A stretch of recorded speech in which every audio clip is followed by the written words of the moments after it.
How different the New Orleans Saints offense will look under Tyler Shough will come down to his decision making. We got all of that and a little bit of lagniappe for you on today's episode of Locked On Saints.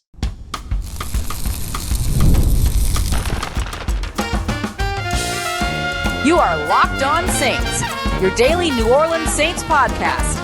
Part of the Locked On Podcast Network, your team every day.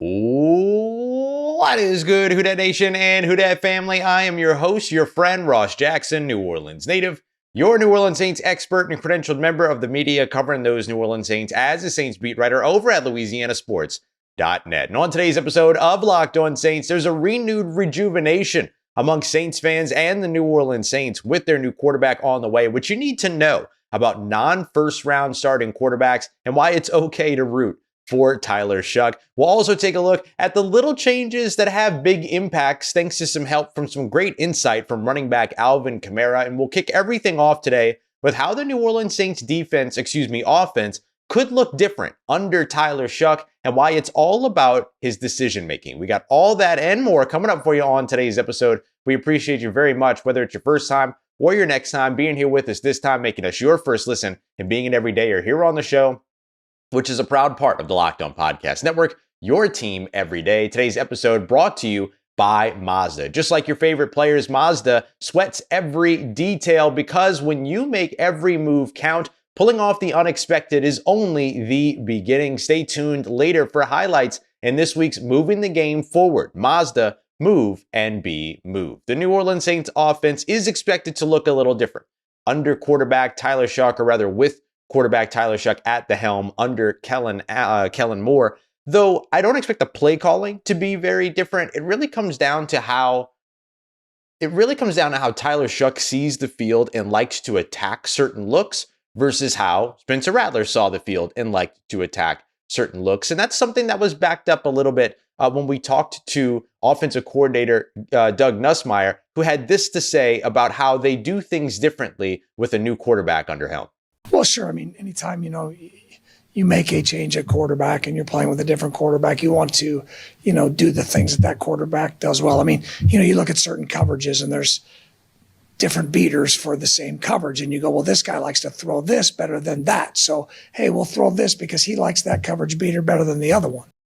And that's certainly something that we should all expect when it comes down to a quarterback change. You're going to do the thing that the guy that is under center likes to do, not the thing that the other guy that was under center liked to do, right? Like, it's pretty logical, pretty easy to kind of see where that all comes from. But to give a solid example there, I think that there are a couple of ways that we can look at exactly what it was that Coach Nussmeier was talking about in terms of how you look at a coverage and how you attack that coverage. Obviously, when you think of cover two, everybody thinks about attacking the middle of the field deep, but there are other ways to attack that as well. If you can pull the safety with somebody over the middle of the field deep, then maybe you have an opportunity in what we call the hole, the cover two hole, which is that space between getting over the top of a cornerback, but being underneath the safety. Maybe that's something that, Tyler Shough likes to throw more than Spencer Rattler liked to throw. And maybe Spencer Rattler liked to attack the deep middle of the field. Cover three is another really, really solid example. And that's one that we have enough of a data set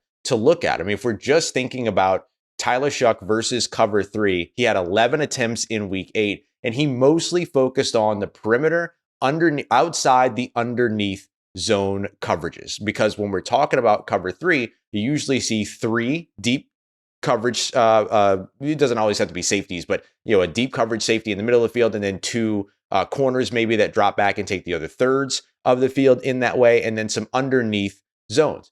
Shough has liked to attack the perimeter underneath some of those underneath zones, whereas Rattler has done a little bit more, not just underneath on the perimeter, but underneath in the middle as well, because you have those 2 linebackers that tend to open up and give some space in the middle of the field. And so with those 2 being the case, that's a pretty good data set that we have the ability to look at. Of course, I just looked at for this Spencer Rattler's 21 attempts against cover 3 in weeks 1 and 2. I thought it'd be fair to look at both of their starts, like both of their first action in this offense, but it gives you a pretty good indication of where it is that maybe these quarterbacks are a little bit more comfortable. And just kind of going back to the cover 3 thing, I think the other thing that you'll notice is that there's not a lot of attacking through the seams, right down the seams in cover 3, which is the place to go against cover 3, or one of the places to go against cover 3 outside of sort of the spaces in between these underneath zones.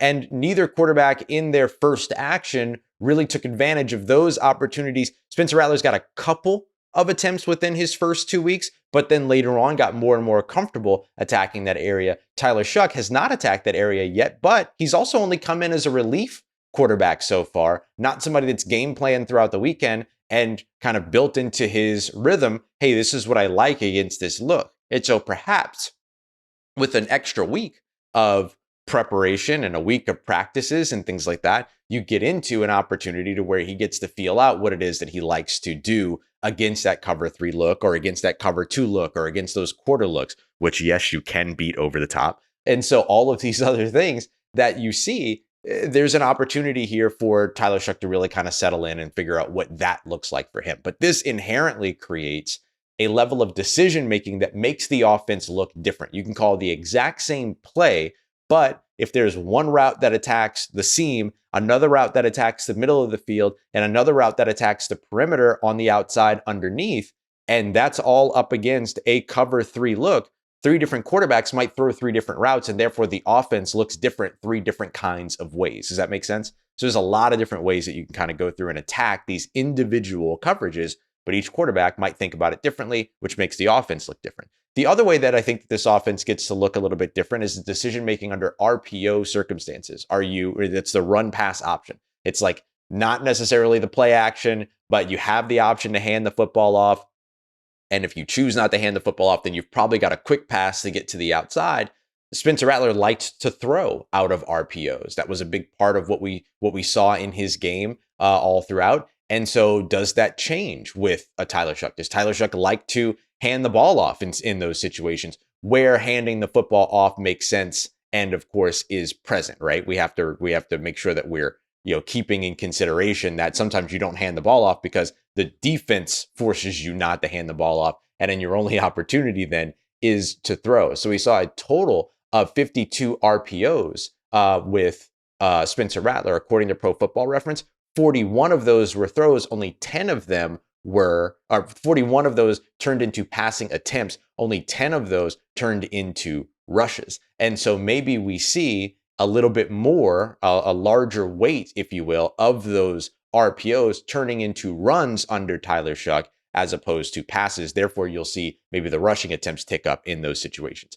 And then, of course, maybe you call the game a little bit different as well. Like, there's no doubt about that. I think maybe you call the game different if you have a quarterback that maybe finds, a different kind of rhythm than the quarterback that found certain kinds of rhythms in Spencer Rattler. And so I think all of that is why and how the Saints offense can look different under Tyler Shough, not just this weekend up against the Los Angeles Rams, but for the remaining starting opportunities that he gets throughout the rest of the season. Coming up next, those are some of the big things that you'll notice, but there are little things that maybe impact the rest of the players even more. And Alvin Kamara is going to help us tell that story a bit as we take a look at more of the things that could be different under Tyler Shough. We got all that coming up for you as we continue on with today's episode of Locked On Saints, part of Locked On Podcast Network, your team every day. Today's episode of Locked On Saints is brought to you by our friends at Mazda, and Mazda's moving the game forward. For those who believe that it's not just about playing the game, but about redefining it, there are moments in sports that do more than put points on the board. They move crowds, move culture, and keep moving the game forward. And this week's moment that moved the game forward was clearly the opportunity for the New Orleans Saints to get their first extended look at Tyler Shough. This, of course, moves the game forward for the New Orleans Saints, who are a 1-7 football team with not a lot to lose, not a lot to win, but an opportunity to figure out if they have their starting quarterback in the room. They got an extended 8-start look at Spencer Rattler. Now they have up to a 9-game look at Tyler Shough. This is a part of what moves the game forward, so they know what they need to do going into the offseason. When you follow what moves you, the unexpected is only the beginning. And just like there's more to every highlight, there's more to every Mazda vehicle. Mazda move and be moved. Today's episode also brought to you by our friends over at FanDuel, the only place that I go to place my sports bets. And of course, with the NBA being back, there's no better place than to get in on all of that action than FanDuel,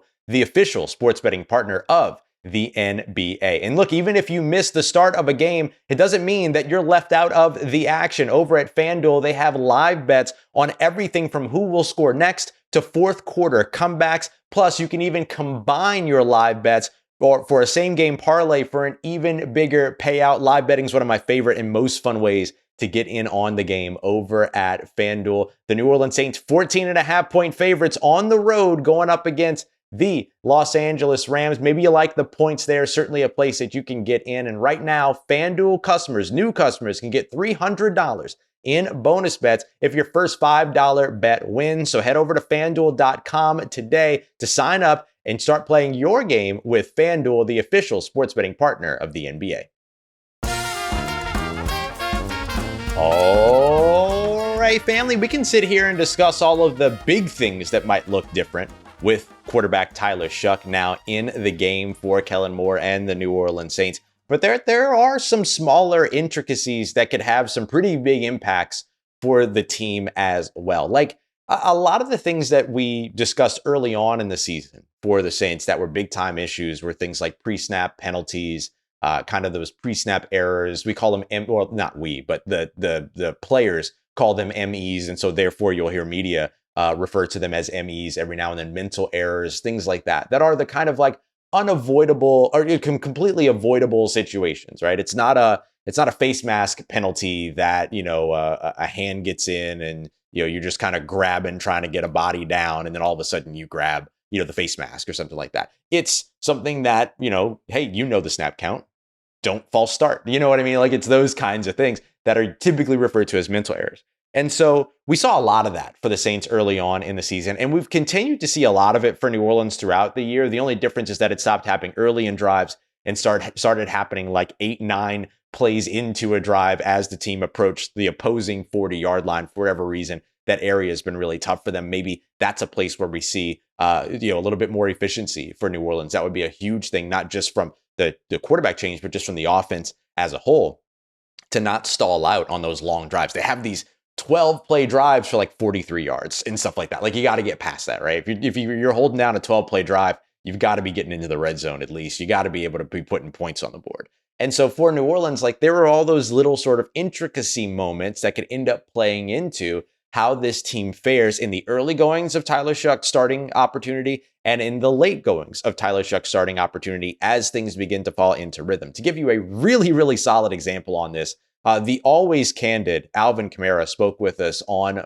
Thursday and gave a great example of how cadence is a big part of this and what it actually means with, of course, a nice Drew Brees and Jameis Winston impression in the mix. Man, cadence, play call, like two people can call the same play and you might hear it different.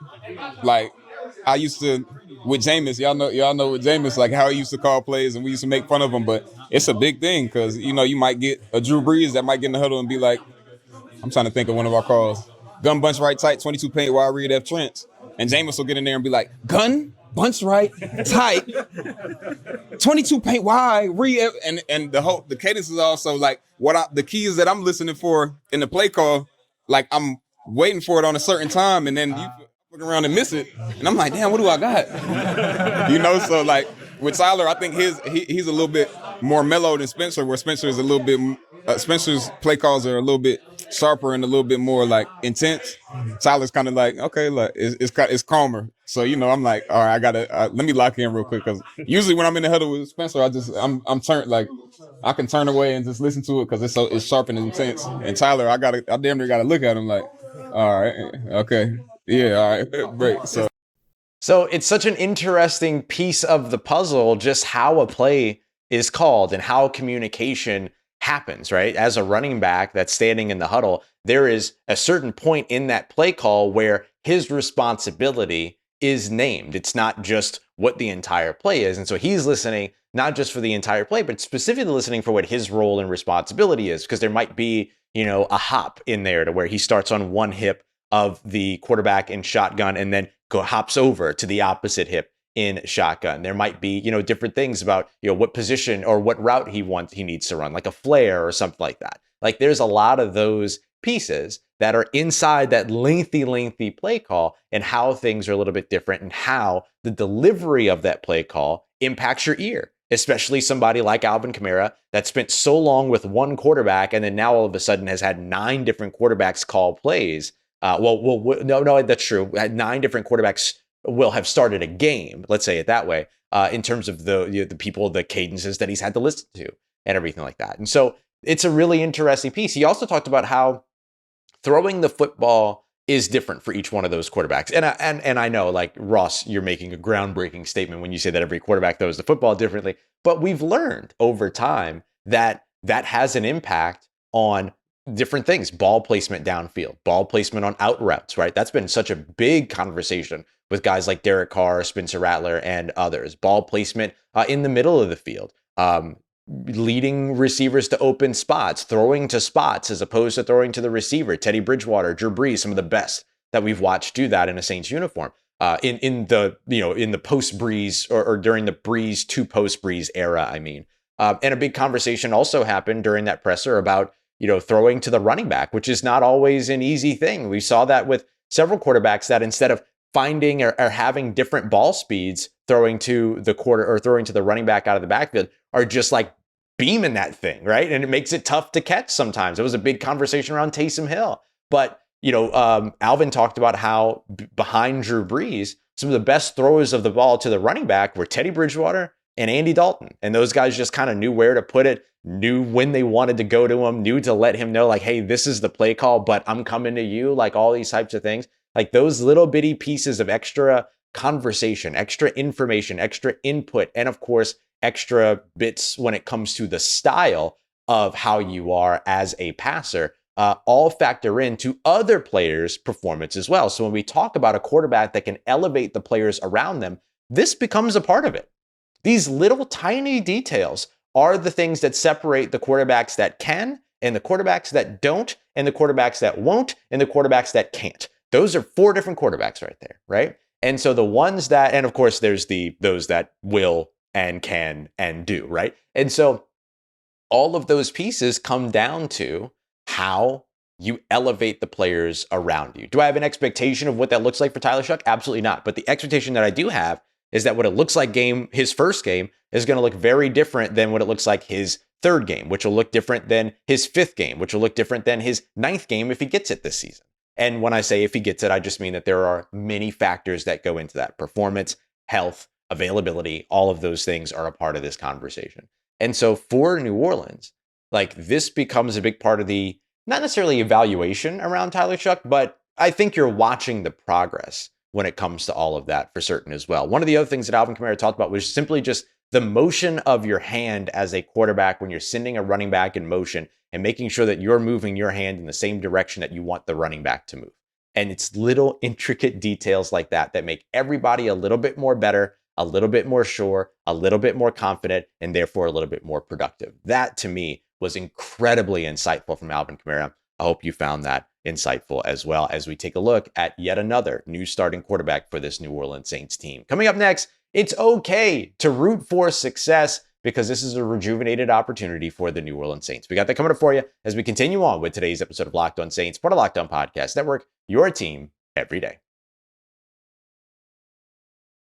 Today's episode of Locked On Saints brought to you by our friends over at Rougiette. Let's be real, excuses never help anybody. We've heard them all before. Oh, it's just stress. I'm tired. It happens to everybody sometimes. Yeah, but when it comes down to performance, sometimes your body just needs a little bit of extra support, and that's where Rougiette comes in. Rougiette.com offers a fast-acting, doctor-approved treatment for ED designed to help you stop making excuses and start making moves. Rougiette makes it super easy to get prescribed and get started as well. Just connect with a board-certified doctor on 100% online. That means no awkward waiting rooms, no in-person visits, and your treatment is mailed to you discreetly to your door. Fast, simple, and private. That's the Rougiette way. Visit rugiet.com/LockedOnNFL for 15% off of your first order. That's rugiet.com/LockedOnNFL. And don't forget to use the code LockedOnNFL so that way they know that we sent you. Rougiette, stop making excuses and start making moves.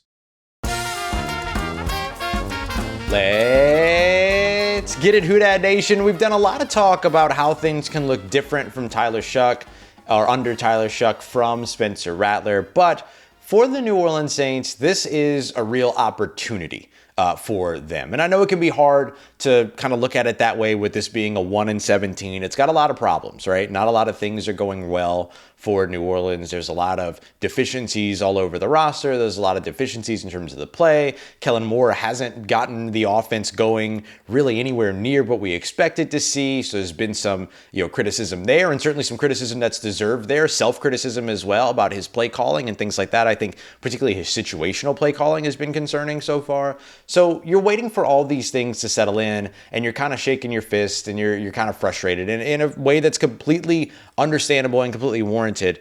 And so this next kind of quarterback change probably feels a little bit more like a punch in the gut than it feels like a sense of relief. Okay, something new, something different, right? Like I remember when, people were very frustrated with the quarterback situation last year. And then once Derek Carr made the official retirement announcement, it kind of became a sense of rejuvenation for a lot of fans. Like, okay, something new, something different.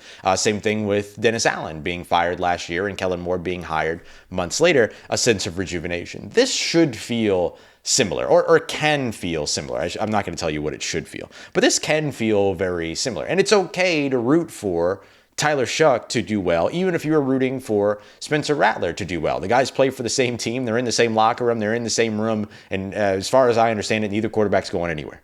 Spencer Rattler has handled this incredibly well from everything that I've heard from behind the scenes. And Tyler Shough has kind of stepped into the role pretty seamlessly in terms of not changing anything about who he is, not trying to be fake, not trying to all of a sudden step in and say, I'm the leader now, I'm the captain now, like all these kinds of things. And so like every person that I've talked to, and that includes players, coaches, otherwise, like it seems that everybody kind of just doesn't really see a big difference in terms of things shifting dramatically from one quarterback to the other. And you might say, well, that just means that we're going to see more of the same thing. But that's not what I'm talking about. What I mean is, like, there's not really a division, it sounds like, in the locker room of which quarterback should be the quarterback. That's what I mean.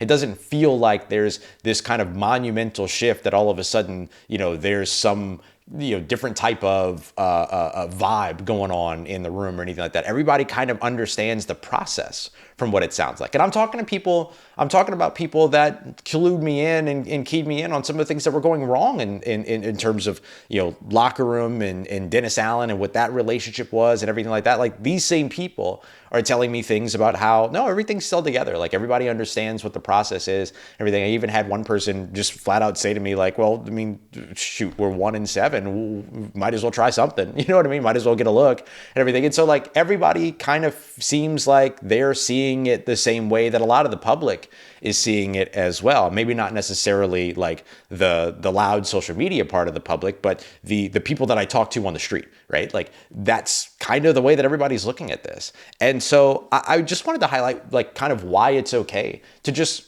root for Tyler Shough and root for the Saints and hope that this works out for them. One, you can end the quarterback carousel, right? This is the 9th starting quarterback that the Saints will have since Drew Brees. You'd probably like to see that come to an end because if you don't have the head coach and quarterback in place, you're not getting anywhere. That was a big thing that Travis Rogers mentioned in the crossover that no one heard.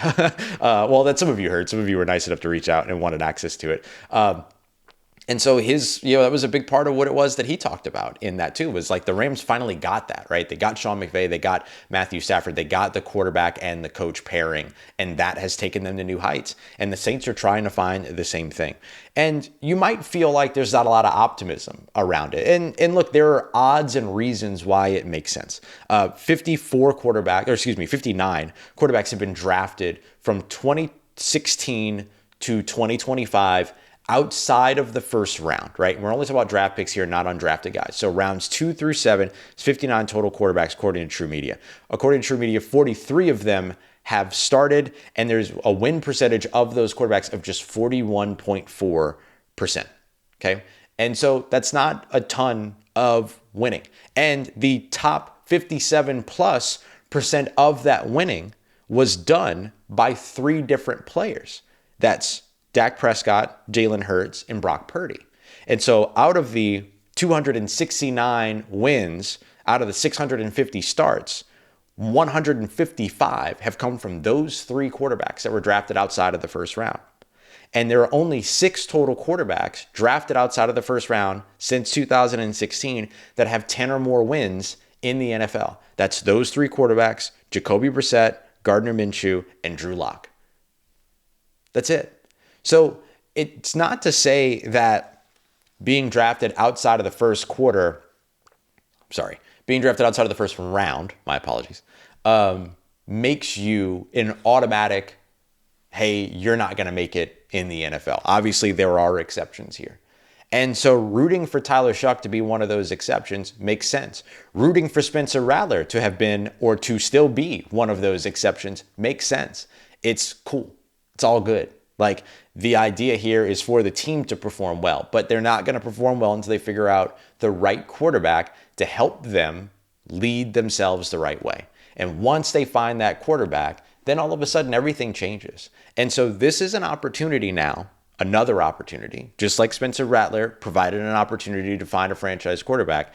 Tyler Shough provides you an opportunity to find a franchise quarterback. And if both quarterbacks don't pan out, then the Saints will go and find another quarterback that gives them an opportunity to find a franchise quarterback. So this is the chance for Tyler Shough. And in the midst of this chance, whether you were pulling for Spencer Rattler or not, it's fine to also pull for Tyler Shough and then to wait and see how things go and wait and see what happens. This is a monumental moment for the New Orleans Saints, because if they strike gold in the second round, everything changes very quickly in New Orleans. All right, coming up in our next episode, we'll have our squad show after the game. And of course, don't forget to check us out on the Gulf Coast Sports and Entertainment Network every single Monday through Friday at 10 a.m. We appreciate you very much, as always, making us a part of your day, part of your routine, for saying yes to me and the show. If you see me, please say hi. If you need anything else around your New Orleans Saints in between these episodes, make sure you follow me on your favorite social media at Ross Jackson, NOLA. Hit me up. Let me know how the family's doing. Let me know how you're living. Let me know how your mom and them. And trust you, that nation.